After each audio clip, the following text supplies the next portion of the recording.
আসসালামু আলাইকুম। প্রিয় দর্শক, অন্য মঞ্চের আলাপ চাইতায় আপনাদের সকলকে আমন্ত্রণ জানাচ্ছি। প্রিয় বন্ধুরা, প্রীতি, সালাম এবং শুভেচ্ছা নেবেন। জামাতে ইসলামের আমির ডক্টর শফিকুর রহমান তিনি তার দলের বেশ কিছু কেন্দ্রীয় নেতৃবৃন্দকে তার কার্যালয়ে ডেকেছিলেন। সে মানে আমি বলবো এরা থিঙ্ক ট্যাঙ্ক। এদের যে কেন্দ্রীয় পরিষদটা আছে তার মেম্বার কয়েকজনকে তিনি ডেকেছিলেন এবং সেখানে বেশ গুরুত্বপূর্ণ কিছু আলোচনা হয়েছে।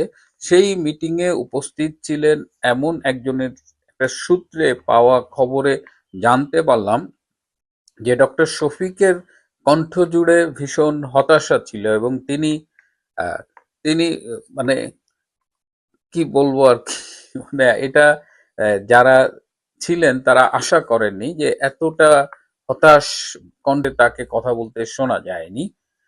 জামাতে ইসলাম খুব ভালো করেই জানে যে তারা যতই ভারত বিরোধিতা করুক না কেন, বাংলাদেশের আহ, যদি আপনি জিওগ্রাফিক্যালি চিন্তা করেন, তিন দিকে ভারত, একদিকে বঙ্গোপসাগর, এবং বাংলাদেশের রাজনীতিতেও কিন্তু এরকম অবস্থা। এই ভারত কিন্তু বাংলাদেশের রাজনীতির গতি প্রকৃতি নির্ধারণে একটা গুরুত্বপূর্ণ ফ্যাক্টর, এবং জামাত ইসলাম এটা বোঝে বলেই তারা কিন্তু ভারতের সাথে একটা সুসম্পর্ক করার জন্য অনেক চেষ্টা করেছে। জামাতের আমির এর আগে বলেছেনও, ভারতের কাছে তারা বিভিন্ন সূত্রে প্রস্তাব পাঠিয়েছেন যে জামাতে ইসলাম ভারতের সাথে একটা সুসম্পর্ক চায়, কিন্তু ভারত সরাসরি না করে দিয়েছে। ভারত জামাতে ইসলামকে বিশ্বাস করে না। আমরা কয়েকদিন আগে দেখেছি যে হেফাজতের নেতা মামুনুল হক তিনি একটা প্রতিনিধি দল নিয়ে আফগানিস্তানে গিয়েছেন এবং তালেবানের নেতাদের সাথে দেখা করেছেন। সেই বৈঠকের একটা উদ্দেশ্য ছিল যে তালেবান নেতৃবৃন্দের মাধ্যমে ভারতের সাথে একটা যোগাযোগ গড়ে তোলা। আপনারা জানেন যে আফগানিস্তানের যে বর্তমান শাসক গোষ্ঠী রয়েছে তালেবান, তাদের সাথে ভারতের একটা বর্তমানে একটা সুসম্পর্ক বিরাজ করছে, কিন্তু সেই মিশনও তারা ফেল করেছে। অর্থাৎ তালেবান নেতৃবৃন্দের মাধ্যমে ভারতের সাথে একটা সুসম্পর্ক গড়ে তোলার যে চেষ্টা তারা করেছিলেন সেটাও ব্যর্থ হয়েছে। ডক্টর শফিকুর রহমান শেষে যে কথাটি বলেছেন অত্যন্ত গুরুত্বপূর্ণ। তিনি বলেছেন যে এই যে সব কিছু গুছিয়ে আনলাম, এত কিছু করলাম। আপনারা জানেন যে এই যে জুলাই আগস্টের গত বছরের যে জঙ্গি আন্দোলনটা হয়েছিল, জঙ্গি অভ্যুত্থান, জঙ্গি সেনা অভ্যুত্থান, সেটির পেছনে কিন্তু জামাত জড়িত ছিল, শিবির জড়িত ছিল, কিন্তু তারা স্বনামে সামনে আসেনি। সেই জায়গা থেকে বলছে যে এত কিছু করলাম, এবং তারা কিন্তু ক্ষমতায় যাওয়ার স্বপ্নে একদম বিভোর হয়ে গিয়েছিল। ডাকসুতে তাদের প্যানেল জিতিয়েছে, জাকসুতে জিতিয়েছে, ইলেকশন ম্যানিপুলেশন হোক আর যাই হোক, এবং তারা প্রশাসনে বিশ্ববিদ্যালয়ে তাদের লোক বসিয়েছে। সব দিক মিলিয়ে তারা ক্ষমতায় একেবারে চলে গিয়েছে, এরকম একটা অবস্থা। তো সেই জায়গা থেকে তিনি বলেছেন, তাহলে কি আমাদের তীরে এসে তরি ডুবে গেল? প্রিয় বন্ধুরা, এই শেষ বাক্যটার মধ্যে অনেক কিছু রয়েছে। আপনারা চোখ কান খোলা রাখুন। এই মাসটা বাংলাদেশের রাজনীতিতে, বাংলাদেশের রাজনীতির গতি প্রকৃতি এবং বাংলাদেশের ভবিষ্যৎ নির্মাণ, ভবিষ্যৎ কোন দিকে যাবে, ভবিষ্যৎ নির্ধারণের জন্য অত্যন্ত গুরুত্বপূর্ণ একটা মাস।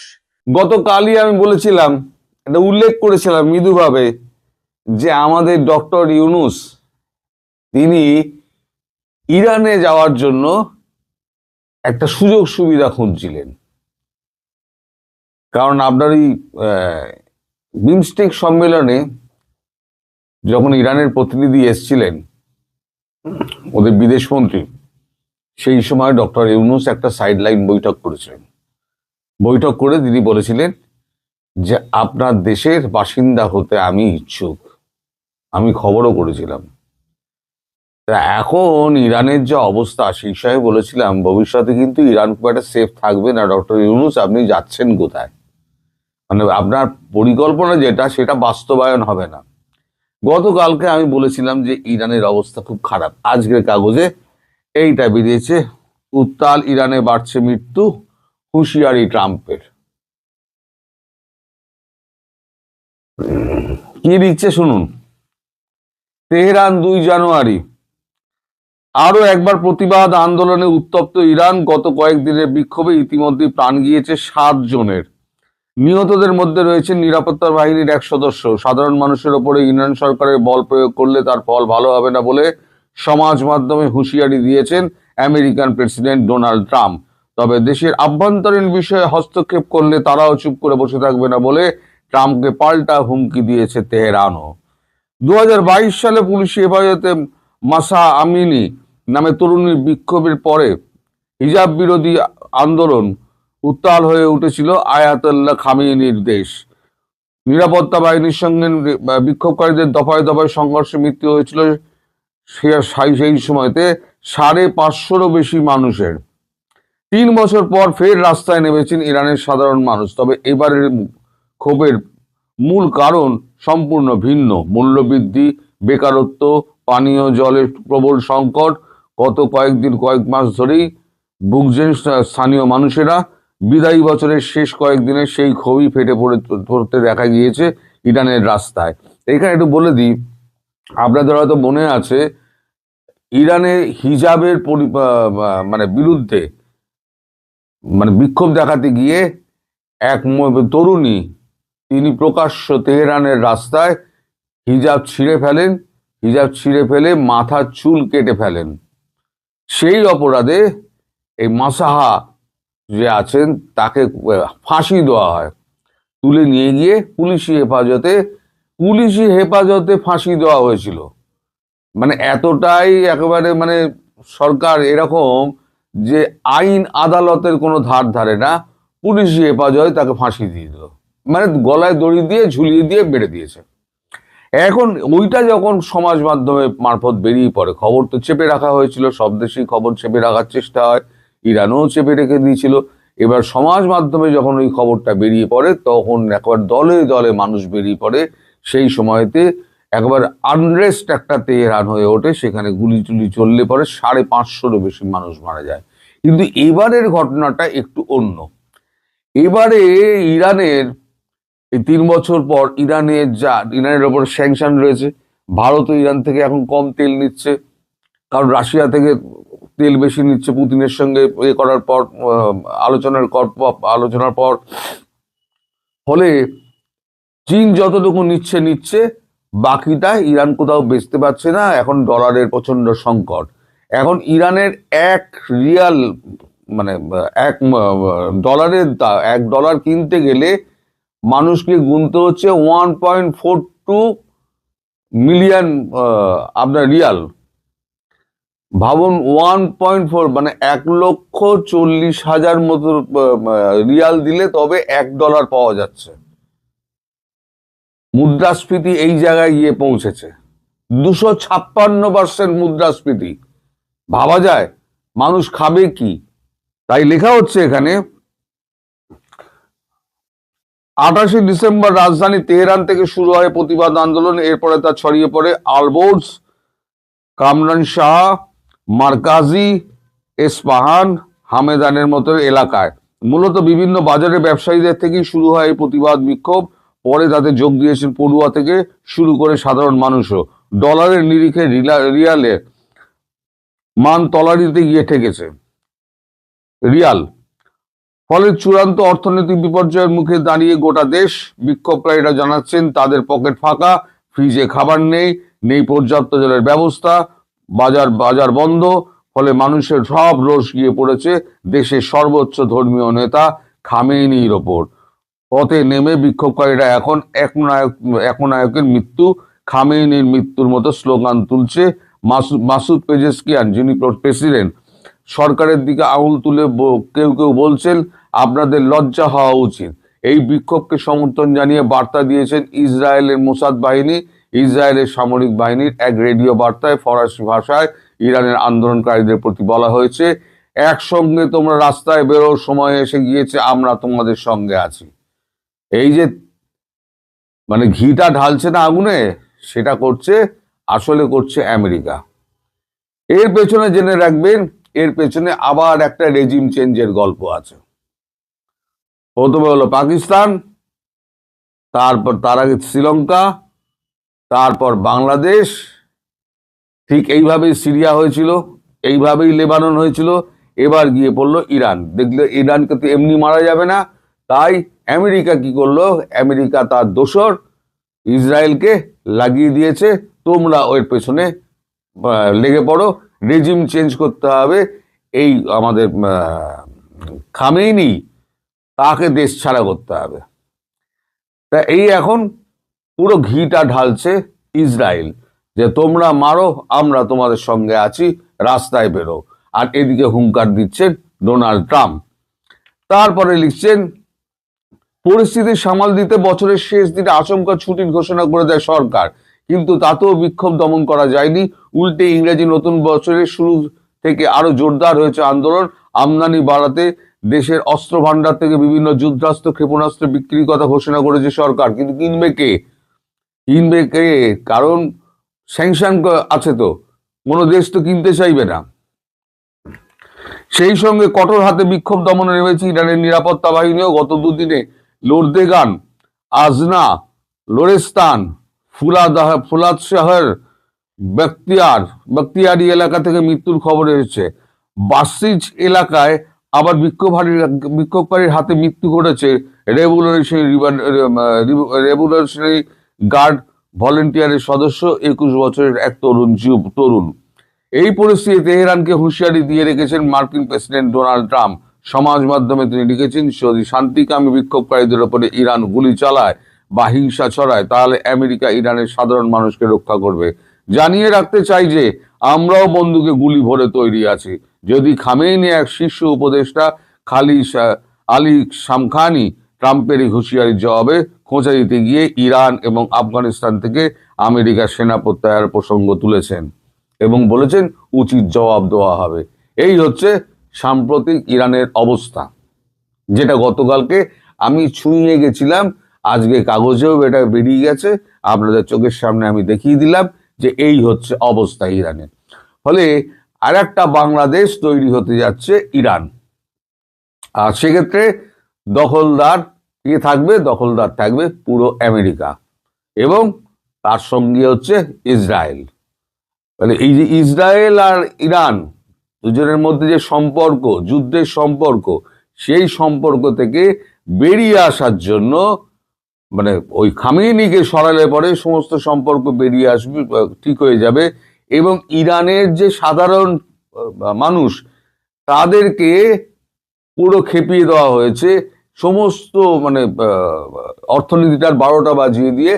কারণ স্যাংশন যদি 79 থেকে স্যাংশন চলছে, আপনি বলুন, একটা দেশ শুধু তেলের উপরে বেঁচে আছে, সেই তেলটা কেনার কোনো লোক নেই, যুদ্ধাস্ত্র কেনার কোনো লোক নেই, তাহলে সেই দেশটা বাঁচবে কি করে? এতদিন ভারত সাহায্য করেছে, কিন্তু পরিবর্তিত পরিস্থিতিতে ভারতও বুঝতে পেরেছে বেশি দিন ইরানের সঙ্গে থাকা যাবে না। যদি ইরানের সঙ্গে থাকি, তাহলে পরে ইসরায়েল আমার বন্ধু হিসেবে ইসরায়েল আমার হাত ছেড়ে দেবে। সবই কূটনীতির খেলা। ভারত চুপচাপ নিজের ডিসিশন নিয়ে, ভারত রাশিয়া থেকে, মিডল ইস্ট থেকে ভারত তেল আমদানি করছে, ইরানের থেকে করছে। যেহেতু ইরানের একদম অর্থনীতি বসে গেছে, তাই ইরানের থেকে তেল আমদানি কমালেও কিছুটা আমদানি বজায় রেখেছে এবং যতটা বাড়ছে ভারতবর্ষ তাকে খাবার দাবার জুগিয়ে দেওয়ার চেষ্টা করছে। কিন্তু একটা পুরো দেশের, মানে কয়েক কোটি দেশে, মানে ইরানের জনসংখ্যা আমার ঠিক জানা নেই কত জনসংখ্যা আছে, পুরো দেশটাকে খাওয়ানোর ক্ষমতা তো ভারতবর্ষের নেই। তার অন্যান্য কমিটমেন্ট রয়েছে, দেশের মানুষের প্রতি কমিটমেন্ট রয়েছে, বিদেশের যে সমস্ত মানুষগুলো রয়েছে, আবার ব্যবসার কমিটমেন্ট রয়েছে। সমস্ত কিছু সামলে ইরানকে পুরো দেশটাকে খাওয়ানো সম্ভব নয়। ফলে ইরানের এখন $1 কিনতে গেলে খরচা হচ্ছে 1,40,000 আপনার রিয়াল। কোনো মানুষের পক্ষে কি সম্ভব? ফলে এই স্যাংশনের পেঁচে এবং ইসরায়েলের যুদ্ধটাকে ইরানের বিরুদ্ধে থামানোর জন্য আমেরিকা আবার একটা রেজিম চেঞ্জের খেলায় নেমে পড়েছে। এবং খুব শিগগির দেখবেন এই পেজেশকিয়ান সহ এই আমাদের আয়াতুল্লাহ খামেনি, তিনি সব সম্ভবত 7 দিনের মধ্যে খুব পালাবেন। এছাড়া তাদের বাঁচার কোনো উপায় নেই। যদি দেশে থাকেন, জনতার হাতে মার খেয়ে মরে যাবেন। ফলে আমি যেটা বলেছিলাম, ইউনূস সাহেব আপনি যাবেন কোথায়? আপনার সব রাস্তা বন্ধ। তুর্কির এখন অবস্থা খুব খারাপ। তুর্কি খাবার চেয়ে পাঠাচ্ছে, চিঠির পর চিঠি, খালি প্লেন পাঠিয়েছে, খাবার দাও। খালি প্লেন ফিরে গিয়েছে, ভারতবর্ষ বলেছে খাবার দেবো না। শত্রুতা এবং বন্ধুত্ব একসঙ্গে চলে না, একটা পথে চলতে হবে, হয় তুমি বন্ধু হও, হয় তুমি শত্রু হও। যদি শত্রু হও, শত্রুর মতো ব্যবহার পাবে, আর বন্ধু হলে বন্ধুর মতো ব্যবহার পাবে। তুমি শত্রুতাও করবে আবার বন্ধুত্বের হাত বাড়াবে, দুটো একসঙ্গে হবে না। ভারতবর্ষ ফিরিয়ে দিয়েছে। আমি জানি না আগামী দিন বাংলাদেশের সঙ্গে ভারতবর্ষের সম্পর্ক কোন দিকে যাবে, বিশেষ করে এই 12ই ফেব্রুয়ারি যে ঘটনাটা হওয়ার কথা আছে। যদিও আমি বারবার বলছি যে ইলেকশন হবে না, কোনো মতে ইলেকশন হবে না। ইলেকশন হওয়ার মতো কোন রকম চিহ্ন এখনো পর্যন্ত সাস্টেন করছে না। মানুষের মধ্যে কোনো উত্তেজনা দেখছেন, ইলেকশন নিয়ে আলোচনা দেখছেন, কিচ্ছু না। ভোট হবে, তার গণনার দিন, ফল প্রকাশের দিন, কিচ্ছু নেই। আসলে একটা মূল্য ঝুলিয়ে রাখা হয়েছে, একটা জাতীয় সরকার গড়ার একটা চেষ্টা করা হচ্ছে। সেই জাতীয় সরকার যদি গড়ে, তাহলে মানে তারেক রহমানের কপালে অশেষ দুর্গতি আছে। সেই জন্য মনে করিয়ে দেওয়া হয়েছে যে 71 সাল যদি সাস্টেন করতে না পারেন, তাহলে 71 সালের পুনরাবৃত্তি ঘটবে, ইতিহাসের পুনরাবৃত্তি ঘটবে। আগামী নির্বাচনে ব্যাপক কারচুপির মাধ্যমে বিএনপিকে জিতিয়ে দেওয়ার চেষ্টা হবে, এই ধরনের একটা আলাপ তোলার চেষ্টা হচ্ছে। এটা যেমন দেশের ভেতর থেকে, এটা তেমনি দেশের বাইরের গুরুত্বপূর্ণ ইনফ্লুয়েন্সাররাও আস্তে আস্তে বলতে শুরু করেছেন। আমি ধারণা করি সময় যত যেতে থাকবে এই ব্যাপারে কথা তত বাড়বে, এবং বাড়তে বাড়তে নির্বাচনের পর এটা নিয়ে জল ঘোলা করার চেষ্টা হবে। আমি খুব কনফিডেন্টলি এটা মনে করছি, কারণ দীর্ঘদিন থেকে এই ধরনের একটা গ্রাউন্ড তৈরির চেষ্টা আসলে আমি দেখছি। কেন কথাটা মনে হলো পরে আসছে, তার আগে সামনে নির্বাচনটা কেমন হতে পারে সেটা নিয়ে একটু কথা বলা যাক। মানে আগামী নির্বাচনটা ডক্টর ইউনূস যেভাবে বলছেন ইতিহাসের শ্রেষ্ঠতম নির্বাচন হবে, আমি এটা আসলে মনে করি না। আগামী নির্বাচনটা ইতিহাসের শ্রেষ্ঠ নির্বাচন হবে না। কিছু সহিংসতা হওয়ার সম্ভাবনা আসলে আমি দেখছি, বিশেষ করে যে জায়গাগুলোতে বিএনপি এবং জামায়াতের শক্তি বেশ কাছাকাছি আছে। আর বিএনপির যদি কোনো কোনো জায়গায় বিদ্রোহী প্রার্থী থেকে যায়, বিএনপির বিদ্রোহী প্রার্থী অনেক বেশি থাকবে কিনা জানি না, যেটা হয় আর কি, একটা দল যখন প্রায় নিশ্চিতভাবেই নির্বাচনের পর ক্ষমতায় আসছে, সেখানে বিদ্রোহী প্রার্থী হওয়ার প্রবণতা কম থাকবে, কিন্তু তারপরে হতে পারে। ফলে দুজন শক্তিশালী বিএনপির প্রার্থী, একজন ধানের শীষ আর একজন যদি বিদ্রোহী প্রার্থী থেকে থাকেন, তাদের মধ্যেও সংঘাতের সম্ভাবনা থাকতে পারে, এটাকে উড়িয়ে দেওয়া যাবে না। এবং সংঘাতের সম্ভাবনা এই কারণেই সম্ভবত বাড়বে যে সরকার খুব ভালো ডেটারেন্ট দেখাতে পারবে না। মানে যেটা হয় আর কি, একটা অপরাধের ডেটারেন্ট হচ্ছে কোনো একটা অপরাধ ঘটার সাথে সাথে তাদেরকে, যারা অপরাধ সংগঠিত করেছেন তাদেরকে আইনের আওতায় আনা, দৃষ্টান্তমূলক শাস্তি দেয়া। এগুলো করলে আসলে এই ধরনের অপরাধ করতে অন্যরা আর প্রলুব্ধ হয় না, তারা এটা থেকে দূরে থাকার চেষ্টা করে। তো সেই ঘটনা ঘটবে কিনা সেটা আমরা নিশ্চিত নই, কারণ ডক্টর ইউনূস সরকার আসলে এই ক্ষেত্রে খুব ভালো পারফর্ম করছেন না। আমি প্রায় বলি যে আমাদের সেনাবাহিনী যেহেতু মাঠে আছেন, তাদেরও আসলে আরও প্রোঅ্যাক্টিভ হতে হবে। না হলে এই নির্বাচন যদি সহিংস হয়, এই নির্বাচন যদি ভালো না হয়, তাহলে তার দায় তাদের উপরে পড়বে। কিন্তু প্রশ্ন হচ্ছে, প্রশাসন, পুলিশ, সরকার মিলে বা বিএনপি গায়ের জোরে নির্বাচন প্রভাবিত করবে, নির্বাচনকে তার দিকে নিয়ে আসার চেষ্টা করবে কিনা, বা উল্টো এই প্রশ্নও করে রাখতে চাই, নাকি সরকারেরই একটা অংশ চাইবে জামায়াতের পক্ষে এই ধরনের কাজ করতে। শেষে জবাবগুলো দেবো, কিন্তু তার আগে যে বলছিলাম দীর্ঘদিন থেকে একটা গ্রাউন্ড তৈরির চেষ্টা আছে, সেই চেষ্টাটার কথা একটু বলা দরকার। আমরা খেয়াল করব জামায়াত আগামী নির্বাচন জিতে যাবে, এই ধরনের একটা হাইপ দীর্ঘদিন থেকে তোলার চেষ্টা হচ্ছে। আমরা প্রায় দেখব ফেসবুকে নানা রকম পোল করা হচ্ছে, এটা বহু মানে 5 আগস্ট পরবর্তী সময়ে বহু দেখলাম। আমাকে অনেকে পাঠিয়ে দেখিয়ে বলছেন বিএনপির তো অবস্থা খারাপ, জামাতের অবস্থা খুব ভালো মনে হচ্ছে। এর মধ্যে অনেকেই আছেন যারা আসলে জামাত সমর্থক নন, বরং জামাত জিতে যেতে পারে এটাই তারা ভয় পান। তো এরকম প্রচুর পোল আপনি দেখবেন। আমি সবাইকে বলি প্রায় যে আপনার নিজেও একটা পোল খুললেই দেখবেন জামাত ক্ষমতায় আসছে, তারা বেশি সিট জিতছে, এটা অন্তত 3 গুণ বিএনপির চাইতে। বা ইদানিং আমি দেখছি জনাব তারেক রহমান দেশে আসার পর প্রধানমন্ত্রী হিসেবে কাকে পছন্দ করেন, জনাব তারেক রহমানের ছবি, জনাব ডাক্তার শফিকুর রহমানের ছবি দিয়ে, একটাতে ধরুন হার্ট সিম্বল আর একটাতে লাইক সিম্বল দিয়ে বলছে আপনারা ভোট দিন। দেখা যাবে ওখানেও 2 গুণ 3 গুণ ভোট পাচ্ছেন ডক্টর শফিকুর রহমান জনাব তারেক রহমানের তুলনায়। সো এইভাবে আমাদের সোশ্যাল মিডিয়াতে একটা ন্যারেটিভ এস্টাবলিশ করার চেষ্টা করা হচ্ছে যে জামাত এবার ক্ষমতায় চলে আসবে বা খুব কাছাকাছি চলে এসছে। এখন তাদের সাথে এনসিপি যুক্ত হয়েছে, এনসিপি যুক্ত হবার কারণে এটা আরও সুবিধাজনক অবস্থায় তারা চলে গেলেন, সুতরাং তারা জিতে যাবে, এটা একটা ভাইব দেওয়ার চেষ্টা হচ্ছে। দু একটা জরিপ টরিপ এসছে আমাদের সামনে, সেগুলো তো কখনো কখনো দেখা গেছে যে তাদের অবস্থা ভালো। এই সব কিছুকে একত্র করে এই ন্যারেটিভটা তৈরি করার চেষ্টা হচ্ছে। এটা দুটো লাভ আছে। একটা হলো তারা যখন জনগণের সামনে এটা তুলে ধরার চেষ্টা করছেন যে ওরা ক্ষমতায় চলে আসতে পারে, তাহলে জামাতের এটা নির্বাচনে ভালো ফলাফল করতে সাহায্য করে। এটা হয় অনেক সময়। সাধারণত বাংলাদেশের লোকজনের প্রবণতা এরকম, তারা তার কনস্টিটিউয়েন্সিতে এমন কাউকে নির্বাচিত করতে চায় যে সরকার গঠন করবে। এটা আমি বলছি ফ্লোটিং ভোটের কথা। সাধারণ ভোটাররা, মানে কতগুলো তো হার্ডকোর ভোটার আছে, তারা তার দলকে ভোট দেবেই পরিস্থিতি যাই হোক না কেন। কিন্তু মাঝে যে ভোটাররা আছে তারা অনেকগুলো জিনিস হিসেব নিকেশ করে। ইনকামবেন্ট সরকার যদি থাকে, এখানে এবার সেটা কাজ করছে না, অ্যান্টি ইনকামবেন্সি ফ্যাক্টর থাকে।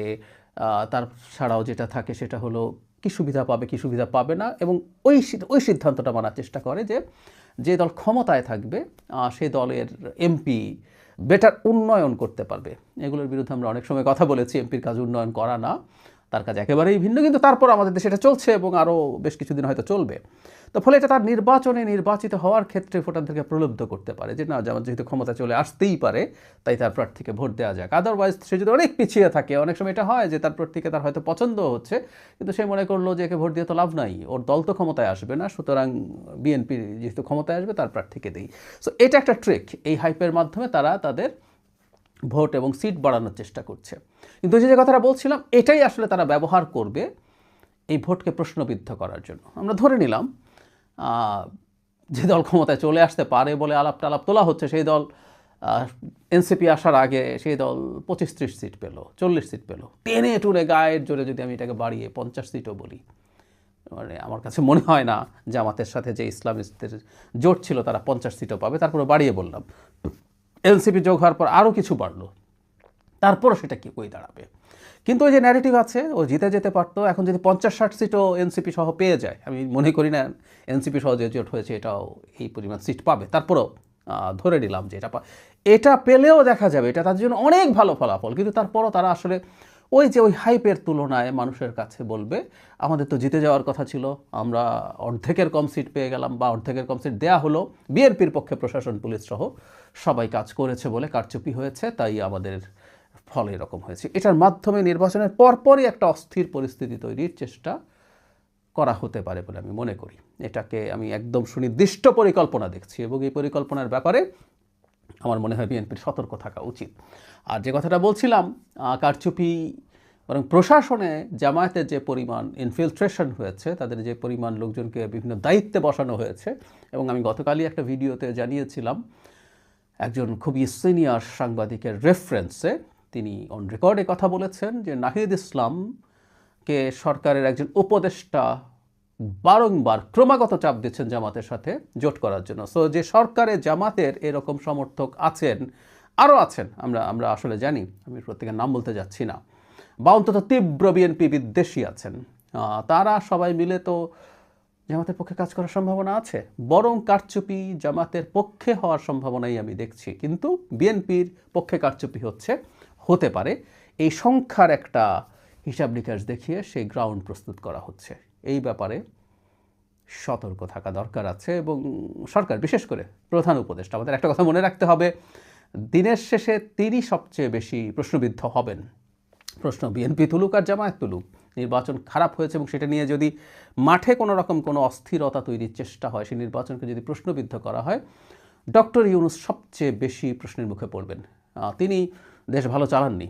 আমি প্রায় বলি তার কাছ থেকে প্রত্যাশা আমি অনেক কম রেখেছিলাম, তারপরও সেই কম প্রত্যাশারও আশপাশে তিনি যেতে পারেননি। কিন্তু তারপরও ছাড় দেই, অভ্যুত্থান পরবর্তী রাষ্ট্রগুলোর কী ধরনের সংকট হয় সেটা মাথায় রেখে। কিন্তু নির্বাচনটাও তিনি যদি ঠিকঠাক মতো করে যেতে না পারেন, সেটা যদি সিরিয়াসলি প্রশ্নবিদ্ধ হয়, তিনি খুব বড় বিপদে পড়বেন। তার সারা জীবনে অর্জিত যে রেপুটেশন, সেটা আর কিছুই থাকবে না। তার ব্যর্থতা তো আছেই, মাঝখানে দেখা যাবে তিনি তার ব্যক্তিগত বেশ কিছু জিনিস ঠিকঠাক করে নিয়েছেন, গ্রামীণের আইনগত জটিলতা, কিছু অনুমোদন তিনি তার প্রতিষ্ঠানের পক্ষে নিয়েছেন।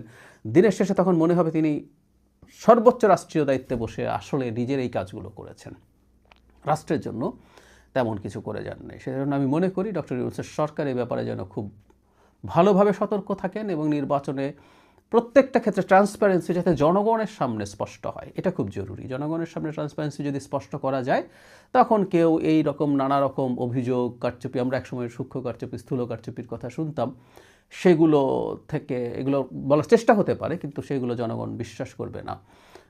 ডক্টর ইউনূসের মনে রাখা দরকার যে তিনি এই দায়িত্বে এসে আসলে অনেক কিছু অর্জন করার ছিল না, কিন্তু তার হারানোর অনেক কিছু আছে। অলরেডি তিনি অনেক কিছু হারিয়েছেন। আর এখন নির্বাচনটা যদি খুব খারাপ হয় এবং এই ধরনের পরিস্থিতি যদি তৈরি করার চেষ্টা করা হয়, সেটা তার রেপুটেশন একেবারেই ধ্বংস করে দেবে। বেচারা হাসনাত আব্দুল্লাহ এতদিন আস্তে আস্তে আস্তে আস্তে তৈরি করা তাদের ঘর তাসের ঘরের মতন এখন ঝরে পড়ার মতো অবস্থা। একে একে তাদের এতদিনের বিশ্বস্ত, শুধুমাত্র দল গঠন না, দল গঠনের আগে শেখ হাসিনা বিরোধী আন্দোলন সব সময় পাশে থাকা মানুষগুলো হাসনাতদের ছেড়ে চলে যাচ্ছে।